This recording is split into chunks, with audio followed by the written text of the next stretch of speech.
가운데 우리 하나님께서 임재하시고 하나님께서 우리에게 주시는 크고 놀라운 은혜가 모두에게 체험되는 복된 시간이 되기를 주님의 이름으로 축복합니다. 어떤 잘생긴 남자가 어느 날 정말로 예쁜 여자를 만났어요. 저 사람하고 결혼하면 정말로 행복하겠다.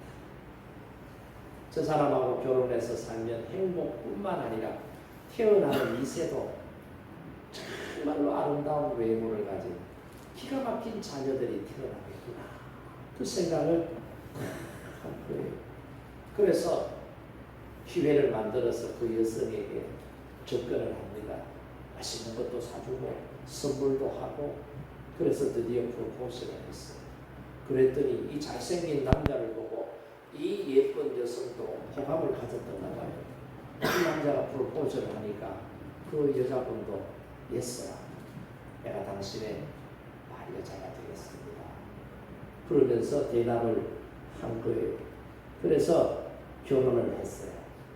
결혼했는데 한 2년쯤 되니까 아기가 하나 태어났는데 첫 번째 아기가 딸이에요. 딸을 낳았는데 아빠도 잘생기고 엄마도 잘생겼는데 애가 영 예상했던 그런 얼굴이 아니에요.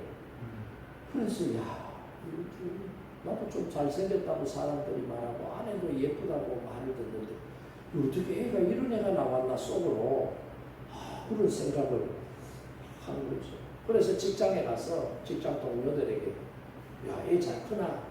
애 사진 안 보자 그러니까 스마트폰에 있는 사진을 꺼내서 보여주니까 왜 좀 이상하다. 야 너도 안 닮고 너 집사람도 안 닮은 것 같은데 그렇게 얘기를 하는 거예요. 그러자 옆에 있던 사람이 당황했어. 야 이 사람은 무슨 소리 하노? 애 때는 다 그래 생겼다. 근데 한 10살쯤 되면 인물 나온다. 원래 이런 애들이 크면은 더 이뻐져. 그러면서 누가 또 거드는 거예요. 그래서 이 사람이 그런가 보다 하고 10년을 기다려요. 10년을 기다려도 애가 똑같은 거예요. 얼굴이 바뀌질 않더라. 그래서 한 번은 처갓집에 가서 장모님한테 장모님이가 아무래도 애가 병원에서 바뀐 것 같습니다. 대학병원에서 애를 낳다 보니까 이런 사람이 그때 애 낳는 것 같은데 이거 우리 가끔씩 보면 신문에 나오는 것처럼 애가 바뀌어가지고 이런 기사들이 나오는데 우리 애도 내가 애 듣는 데는 말 안 하지만 장모님한테 얘기하는데 애 바뀐 것 같아. 이거 내가 이거 유전자 검사를 하든지 해서 병원 측에다가 문제가 있으면 손해배상 청구 소송도 하고 내가 우리 애도 찾고 그래야 될 것 같아요. 그러니까 장모가 하는 말이 애 때는 다 그래. 조금만 더 기다려봐. 그러는 거예요. 그래서 또 한 1년이 지났어. 1년이 지나도 안 바뀌어. 그래서 이번에는 처갓집에 모임이 있어 가는 자리에서 깨버렸어. 이거 진짜 이거 병원 가가지고 이거 진짜 확인해 봐야 되는데 장모님 조금만 더 기다려봐라 그래도 되지도 않고 이거 지금 안 됩니다. 보통 문제가 아닙니다. 어떻게 나하고 집사람 사이에서 이런 얼굴을 가진 애가 태어났는지 난 도무지 이해가 안 됩니다. 그러는 거예요. 정색을 하고 그러니까 장모가 당황했어요. 그러더니 잠깐 일어서서 어디 가더니 이상한 옛날 사진을 한 장 들고 나오는 거야. 옛날 사진을 하나 들고 나와서는 사위한테 쑥 내미는 거예요. 그 사위가 장모님 이거 뭡니까? 그 옛날 사진인데 이게 누구죠? 그러니까 거기 여자애 하나가 있는데 되게 못생겼어. 얘는 누굽니까? 걔가 자네가 데리고 사는 자네 아내일세.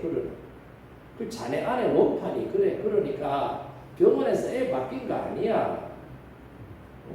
자네 아내 닮아서 그러니까 이해하고 사시게 그렇게 이야기를 하더라. 그러니까 이 여자분이 얼굴에 자신감이 없어서 이게 성형수술을 했던가 봐요. 조금 뭐 솟을 때 키울 때는 키우고 막 이래 좀 낮출 때는 낮추고 그 손을 봐놓으니까 얼굴 공사를 해놓으니까 그 남자분이 공사 한 줄도 모르고 막 이쁘다고 반해가지고 결혼했는데 이 DNA 유전자는 바뀌질 않잖아요. 그러니까 애는 원판 불변의 법칙에 의해서 엄마 얼굴을 그대로 닮아버린 거예요. 여러분 요즘 사람들이 외모지상주의라고 하는 틀에 갇혀서 외모를 가꾸고 꾸미고 하는 일에는 굉장히 시간을 굉장히 투자를 많이 하는 것 같아요. 외모가 아름다우면 행복할까? 외모가 아름다우면 자존감이 높아질까? 뭐 그래서 그러는지 모르겠습니다만 외모를 가꾸고 꾸미는 일에 굉장히 관심들이 있다.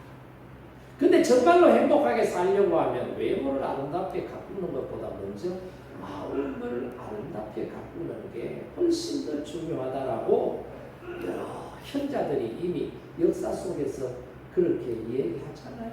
그 옛날에 지나간 유행가 중에도 보세요. 마음이 고와야 여자지 얼굴만 예쁘다고 여자냐 그러잖아요. 마음이 고와요. 마음을 잘 가꾸어야 돼.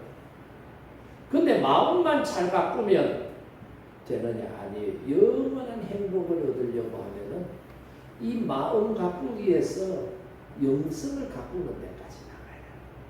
영성을 아름답게 가꾸어요. 그래야 하나님께서 우리의 믿음 생활하는 모습을 보시고 하늘 문을 여시고 복에 복을 더하시는 은혜가 저와 여러분에게 임할 줄로 믿습니다. 그래서 저와 여러분은 얼굴 가꾸는 것도 중요하지만 이보다 더 마음, 내 성품을 아름답게 가꾸는 일에 더 관심을 가지시고 성품에서 더 나아가서 내 영성, 내 믿음을 하나님께서 의롭다라고 인정하시는 아브라함이 그 아들 독자 이삭을 모리아 산에 데리고 가서 하나님의 말씀 가운데 순종하여 번제물로 드리려고 할 때 하나님께서 뭐라 그래요? 네가 나를 사랑하는 줄 내가 이제야 알았다. 그러시잖아요. 그러니까 그 다음부터 아브라함의 삶이 얼마나 큰 은혜와 복을 누리면서 사는지 우리가 성경 말씀을 통해서 하나님이 약속하신 것이 아브라함을 통해서 이루어지는 것을 보게 되잖아요. 그래서 저와 여러분이 영성, 믿음을 아름답게 가꾸는 일에 더 관심을 가지고 노력하고 해서 신앙이 이전보다 더욱더 성장하고 무르익어가는 저와 여러분 되기를 주님의 이름으로 축복합니다. 오늘 본문 말씀은 여호수아가 죽었다. 이 말씀부터 시작해요. 여러분, 우리가 그냥 알고 지내던 사람, 특별히 무슨 인연이 있거나 사연이 있거나 한 사람이 돌아가셨다라고 하는 소식을 들으면 어떻게 해요? 아이고, 그렇잖아요. 특히나 알고 지내는 사람이 아직 나이가 젊은데 그 남편이 갑자기 회사에서 퇴근하다가 교통사고로 죽었다. 그런 비보를 들으면 어떻게 해요? 내 일이 아니지만 남의 일이지만 남의 일 같지 않아서 어떻게 해요? 가슴이 어떡하나? 이제 그 집 어떻게 사나? 이제 그 집 아이들 앞으로 어떻게 되나? 이런 생각과 마음을 우리가 갖잖아요. 지금 이스라엘 백성들에게 여호수아라고 하는 이 사람의 가치가 어느 정도 되느냐? 모세의 뒤를 이어서 이스라엘 백성들을 가나안 땅으로 지금 이끌고 들어가는 순찰의 사명을 감당하고 이제 남아있는 가나안 땅을 정복 전쟁을 통해서 정복을 하고 그 땅을 나누어 줘야 되는 그런 중요한 시점이 있어요. 그런데 그 일들을 행하다가 어떻게 해요? 마무리가 아직 안 되었는데 여호수아가 죽은 거예요. 그러니까 사람들이 생각할 때 얼마나 충격을 받았겠어요. 여호수아는 평생 안 죽고 살아있을 것만 같았는데 여호수아가 죽었다. 충격적인 사건을 경험하게 됩니다. 그러니까 이스라엘이라고 하는 이 나라, 민족 공동체의 입장에서 보면 지금 국가 위기 상태다 이 말입니다. 제가 어릴 때 초등학교 6학년 때에 어느 날 아침에 학교 가니까 애들이 막 울고 불고 난리가 났어요. 학교도 공부 시간 9시 되면 수업을 해야 되는데 선생님 수업 시간에 들어오지도 않고 그냥 애들 막 우는 애도 있어. 뭐 때문에 우는지 저는 몰랐어요. 근데 한참 있다가 선생님이 교실로 들어오셨는데 선생님께서 하시는 말씀이 박정희 대통령께서 서거하셨다. 그날이 79년도 10월 26일이에요. 박 대통령께서 돌아가셨다는 거예요. 그러니까 막 애들이 울고 불고 난리가 나고 나라가 그때 어떻게 됐어요? 남북한이 분단이 되어 있는 분단국가, 전쟁이 끝난 상태가 아니라 휴전 상태이기 때문에 남쪽에 여차한 일들이 있으면 북한 애들이 밀고 내려올 수 있다. 그러니까 계엄령이 선포가 되고 나라가 위기 상태에 돌입한 걸 어릴 때 경험했지만 아직도 귀에 생생하거든요. 지금이 아마 그런 상황 아니면 그 이상의 상황이 아닌가는 생각을 해보게 됩니다. 여태까지 이스라엘 백성들을 인도하고 하나님께서 주신 그 약속을 붙잡고 그 약속을 성취하기 위하여 달려왔던 지도자 여호수아가 이제 죽었다. 그러니까 백성들이 낙심하게 된 거예요. 큰일 났다. 앞으로 우리는 어떻게 살아야 되나? 큰일 났다. 그 생각을 하게 돼요. 그러면 하나님께서는 이렇게 중요한 시기라는 것을 모르고 계셨을까? 모르셨기 때문에 하나님께서 여호수아를 데리고 가셨을까? 아니에요. 그러면 하나님께서 어떤 의도로 아직 가나안 정복 전쟁이 끝나지 않은 상태에서 백성들이 여호수아를 잃어버리는 혼란한 상태에 빠질 줄 아시면서도 왜 여호수아를 하나님께서 데리고 가셨느냐? 이유가 있습니다. 이제부터는 여호수아 의지하지 말고 하나님 의지하고 살아라. 할렐루야. 하나님 의지하고 살아라. 하나님은 보이지 않아요. 보이지 않기 때문에 자꾸 의심해요. 하나님이 계시나? 어떤 때는 계시는 것 같고 어떤 때는 안 계시는 것 같아요. 그래서 자꾸 의심했다가 믿었다가 의심했다가 이게 반복이 돼요. 이스라엘 백성들도 그런 상태였어요.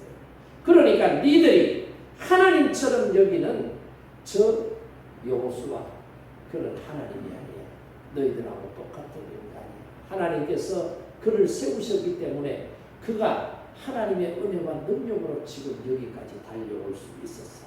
이제 그도 때가 되니 죽잖아. 그러니까 너희들 사람 붙잡고 의지하려고 하지 말고 영원히 살아계신 하나님을 바라보고 하나님 의지하고 살아야 돼 라고 하는 메시지를 주시기 위해서 저는 하나님께서 이 시점에 여호수아를 데려가셨다라고 생각을 합니다.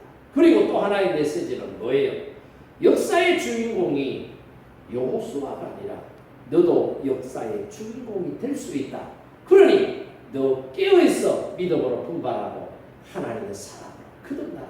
그러면 이제부터 너도 너의 삶에 너의 공동체 안에 너도 여호수아와 같은 주인공으로서 살아갈 수 있다라고 하는 메시지를 하나님께서 주시기 위해서 지금 이 중요한 시점에 여호수아를 데려가셨다. 자, 그러면 여러분, 저와 여러분이 주인공의 삶을 살려고 하면 어떻게 해야 되느냐? 그게 오늘 본문 말씀에 나오는데 첫째는 뭐 하면 돼요? 기도해야 된다. 이 말이에요. 자, 1절 말씀 우리 다시 한 번 더 읽어봅니다. 1절입니다. 여호수아가 죽은 후에 이스라엘 자손이 여호와께 여쭈어 이르되 우리 가운데 누가 먼저 올라가서 가나안 족속과 싸우리이까? 아멘. 여기 1절 전반부에 보니까 이스라엘 백성들이 이스라엘 자손들이 누구에게 여쭈었다고요? 여호와께 여쭈었다. 이 여쭈었다 이 말은 뭐예요? 물었다는 거예요. 이 말은 다시 말해서 하나님 앞에 기도했다는 말이에요. 그러니까 이스라엘 백성들이 지도자 여호수아가 지금 이제 없어진 상태였지만은 하나님께서 지금 여기까지 우리를 인도하셨으니 앞으로도 하나님께서 인도하실 줄 믿습니다. 그러니 하나님 우리가 어떻게 하면 됩니까? 라고 하나님 앞에 질문했다. 여쭈었다. 그 말입니다. 그러니까 신앙인에게 있어서 여러분 정말로 중요한 게 뭔지 아세요? 항상 내 뜻대로 마시고 아버지의 뜻이 이루어지기를 원하나이다. 겟세마네 동산에서 주님이 기도하셨던 것처럼 하나님의 뜻이 이루어지기를 원하면 내가 뭐 해야 된다고요? 하나님 앞에 기도해야 된다. 하나님 앞에 물어야 된다 이 말입니다. 내 생각과 내 의지로 어떤 결정을 내리고 행동하기 이전에 주님의 뜻이 무엇인지 물어봐야 된다 이 말입니다. 하나님 어떻게 하면 좋을까요? 어떻게 하기를 원하십니까? 하나님이 원하시는 대로 제가 따르겠습니다. 이 질문을 기도를 통해서 해야 된다 이 말입니다. 그리고 또 그 밑에 보세요. 우리 가운데 먼저 올라가서 누가 가나안 족속과 싸우리까 그랬잖아요. 언뜻 보면은 전쟁이 부담이 되죠. 어떻게 죽을지 어떻게 부상을 당할지 이길지 질지 모르는 상황이잖아요. 그러니까 부담되는 그런 일이잖아요. 그래서 어떻게 보면은 회피하는 듯한 미루는 듯한 느낌도 있지만 이 본문 말씀은 그런 내용이 아닙니다. 우리 중에 누구든지 먼저 나갈 준비가 되어 있습니다. 그러나 누구든지 먼저 나갈 준비가 되어 있다고 해서 우리 마음대로 하지 않겠습니다. 하나님 누가 먼저 나가면 되겠습니까? 그걸 지금 하나님 앞에 묻고 있다 이 말입니다. 우리도 이런 질문과 이런 자세로 하나님 앞에서 살아갈 수 있기를 바랍니다. 예수님이 하나님이 이 시대 상황 속에서 요구하는 것을 생각하면서 하나님께서 하나님의 뜻이 무엇인지 깨닫게 하시기 위해서 우리에게 기도하라고 하셨는데 우리가 기도하지 않고 우리 자신의 뜻을 주장하면서 마치 기도하면서 내 뜻이 이루어지기를 기도하면서 마치 하나님의 뜻이 이루어진 것처럼 하나님께서 내게 그렇게 하기를 원하시는 것처럼 착각 속에 빠져서 살아가는 때가 얼마나 많은지 우리가 알아야 되는 거예요. 자녀를 위해서 기도할 때도 건강을 위해서, 가족들을 위해서, 사업을 위해서, 교회를 위해서, 지역과 나라와 민족을 위해서 기도할 때도 하나님의 뜻이 무엇인지를 물어야 되지. 자꾸 내 생각대로, 내 마음대로, 내 주장대로 하면은 이건 하나님하고 아무 상관이 없는 일이 된다는 것을 우리가 알아야 됩니다. 여러분 성경에도 보세요. 다윗이라고 하는 사람이 한 번은 왕이 되기 전에 그죠? 막 도망 다니잖아요. 피해 다니잖아요. 사울을.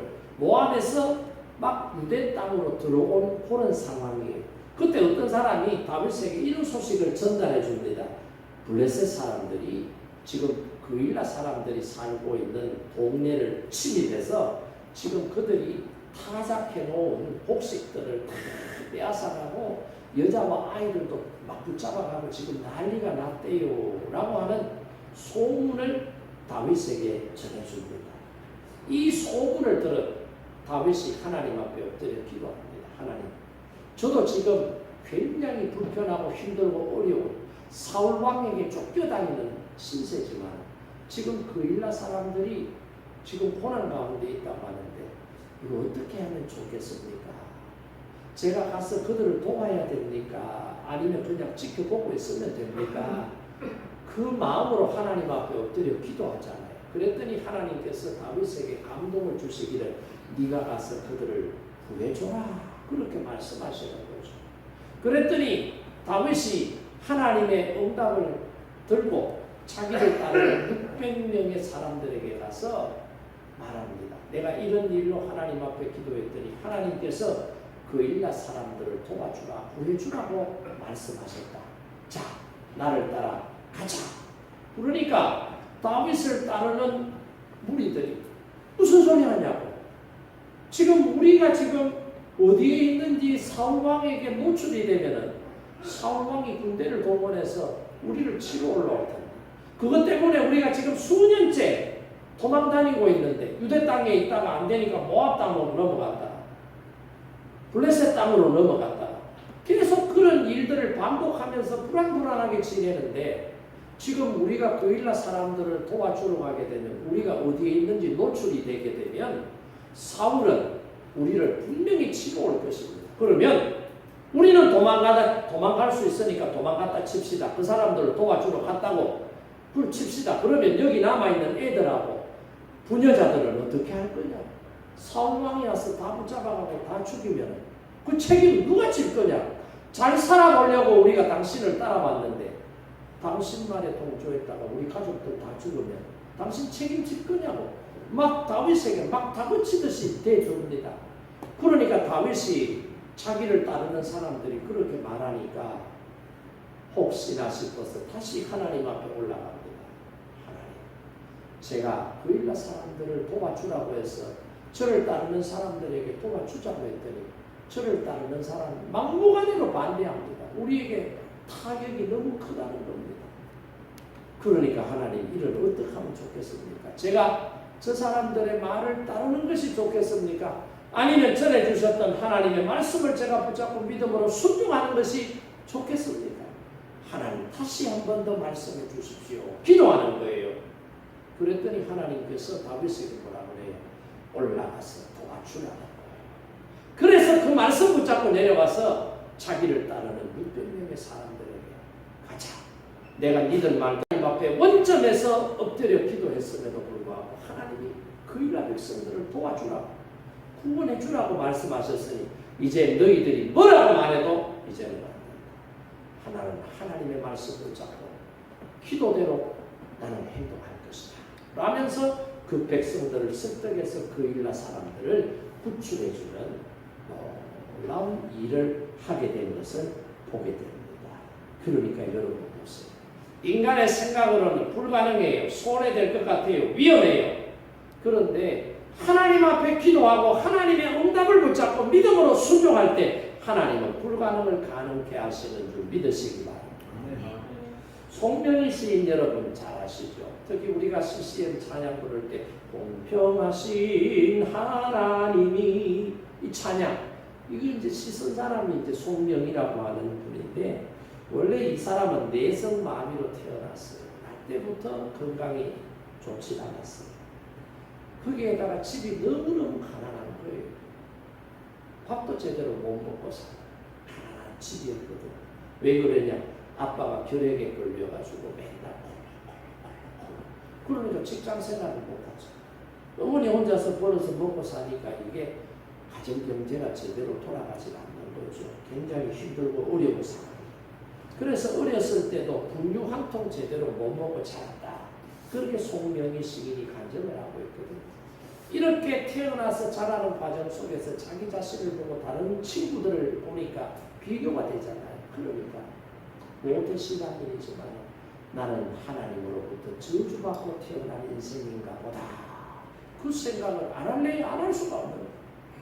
그러니까 이 친구가 어린 나이에도 불구하고 자살해버리려고 여러 번 시도를 한 거예요. 근데 정말로 죽어버리려고 할 때마다 자기 마음속에 하나님의 음성이 들리고 하나님이 주신 생명 내가 구차하다고 내가 힘들다고 내 스스로 끊어버리면 내가 하나님으로부터 영원히 버림받는 지옥에 떨어질 텐데 이 세상에 잠시 사는 것도 이렇게 고통스러운데 내가 자살해서 죽어 지옥에 가면은 영원히 고생할 텐데 내가 그 고생을 어떻게 할까? 차라리 여기 사는 동안 좀 힘들고 어려워도 믿음으로 내가 견디고 버텨야지 하면서 여러 번 자살하고 싶었지만 자살의 위기를 넘겼다고 하잖아요. 그런데 이 사람이 17살을 지나서 이제 나이가 점점 들면서 기도하기를 시작했어요. 하나님, 왜 저에게 건강한 사람으로 태어나는 은혜를 주시지 않고 왜 저에게 내성마비라고 하는 아주 힘든 병을 주셔서 제가 이렇게 살아가야만 됩니까? 그렇게 이제 기도를 하는 거예요. 하나님 앞에 탄식하면서 저리 기도했더니 기도 가운데 하나님께서 송명희 시인을 만나준 거예요. 그때 자신의 삶에도 하나님의 뜻이 있구나.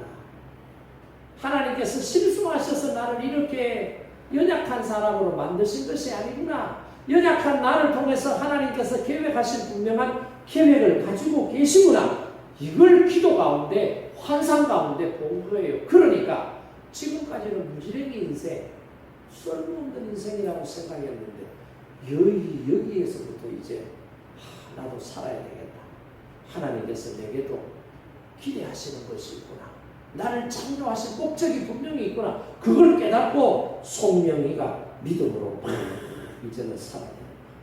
절망적인 상황 속에서도 하나님의 음성을 들으며 내가 너를 떠나지 않겠다. 버리지 않겠다. 그 음성을 들으면서 믿음으로 승리하는 거예요. 그래서 이 송명희라고 하는 시인이 어린 나이에 시를 쓰게 뭐예요? 하나님은 공평하시다. 건강한 사람은 건강한 사람, 아픈 사람은 아픈 사람, 잘 사는 사람은 잘 사는 사람대로, 조금 못 사는 사람은 못 사는 사람대로 하나님께서 그 사람에게 주신 풍복들이 다 이유가 있더라는 거예요. 그걸 깨닫고 보니까 전에는 왜 이렇게 불공평해? 그런 생각에 불평과 원망이 가득 찼었는데 그걸 깨닫고 보니까 하나님은 공평하시네. 그래서 만든 찬양이 뭐예요? 공평하신 하나님이라는 찬양을 쓰게 됐다는 거예요. 여러분, 이렇게 하나님 만나면 인생이 달라지는 거예요. 이렇게 살아계신 하나님 앞에 엎드려 기도하면은 기도 가운데 환상 가운데 나를 창조하신 하나님께서 왜 나를 창조하셨는지 그 이유를 깨닫게 하시는 거예요. 그걸 찾게 되면 어떻게 해요? 살아가야 될 삶의 목적을 찾게 되는 거예요. 절망적인 상황 속에서라도 하나님께서 나를 이렇게 세우시고 나를 통해서 하나님께서 일하시기를 원하시고 나를 통해서 하나님께서 이루시려고 하는 분명한 목적이 있다는 것을 발견하며 살아가게 된다는 것을 우리에게 말씀해 주고 있습니다. 여러분, 성경에도 보세요. 예수님께서 얼마나 기도 생활을 열심히 하셨어요. 마가복음 1장 35절에 보면 예수님께서 새벽 미명에 한적한 곳을 찾아 기도하시더라. 하나님의 아들이신 예수님도 매일 새벽 어떻게 해요? 조용한 곳에 나서서 기도하시더라. 마가복음 6장 46절 47절 말씀해 보세요. 무리를 작별하신 후에 기도하러 산으로 가시다. 그랬어요. 제자들에게 너희들은 하루 종일 나 따라다니면서 사역하느라 고생했더니 먼저 배를 타고 저 반대편으로 건너가 있거라. 내가 조금 있다가 따라갈게. 그러고 예수님은 어떻게 해요? 하루 일과를 마치시고 어떻게 해요? 기도하러 산으로 가셔서 기도하셨다. 하루의 시작과 끝을 기도로 마무리하시더라. 이 말씀이. 그리고 예수님께서 중요한 결정을 하실 때 뭐 하셨어요? 그냥 하신 줄 알아야 아니에요. 기도하셨어요. 12 제자를 뽑을 때도 보세요. 누가복음 6장 12절 말씀에 보면은 이때 예수께서 기도하러 산으로 가사 밤이 맞도록 하나님께 기도하시고 밝음에 그 제자들을 부르사 그 중에서 12를 택하여 사도라 칭하셨으니 제자들을 부르시기 전에 뭐 하셨다고요? 기도하셨다. 왜? 앞으로 예수님은 공생의 사역 3년이 끝이 나면 십자가를 지시고 하늘로 승천하세요. 하나님의 보좌 우편에서 우리를 위하여 기도하시잖아요. 그러면 땅에 남아있는 예수님의 복음을 하나님 나라의 복음을 전해야 될 사람이 있어야 되는데 그 사람들을 제자로 부르신 거예요. 얼마나 중요한 일이에요. 이 중요한 일을 결정하시기 전에 예수님은 뭐 하셨다? 기도하시더라. 이 말씀이 기도하시더라. 그리고 예수님께서 고난과 위기 가운데 뭐 하셨느냐? 기도하시더라. 겟세마네 동산에서 뭐 하셨어요? 이제 내일이면 십자가를 지셔야 돼요. 십자가를 지시기 전에 예수님께서 뭐 하시더라? 겟세마네 동산에서 기도하시더라. 그 말씀. 여러분, 우리의 살아가는 모든 날들 가운데 때로는 일들이 편안하게 형통할 때도 있고 때로는 사방이 우리를 에워싸고 가로막힌 듯한 그런 위기 상황에 우리가 봉착할 때도 있을 거예요. 그럴 때 우리가 뭐 해야 되느냐? 늘 기도해야 되지요. 그래서 데살로니가 전서 보면은 사도 바울이 뭐해요? 항상 기뻐하라. 쉬지 말고 뭐하라? 쉬지 말고 기도하라. 기도는 항상 해야 돼. 그러나 특별히 하나님 앞에 엎드려 기도하는 시간도 우리가 가져야 되는 거예요. 그러니까 저와 여러분도 오늘 이 여호수아 장군이 죽고 그 위기, 국가적 위기 상태에 부딪혔을 때 믿음의 사람들, 이스라엘 백성들이 하나님 앞에 우리가 어떻게 하면 되겠습니까? 라고 제일 먼저 뭐 했다고요? 기도했다 라고 하는 사실을 기억하시고 저와 여러분도 어떤 상황 앞에서도 두려워 떨지 마시고 하나님 앞에 먼저 엎드려 기도하는, 그래서 하나님 응답받고 하나님께서 행하시길 원하시는 일들을 믿음의 능력으로 하나님의 능력으로 행하며 성취하시기를 주님의 이름으로 축복합니다.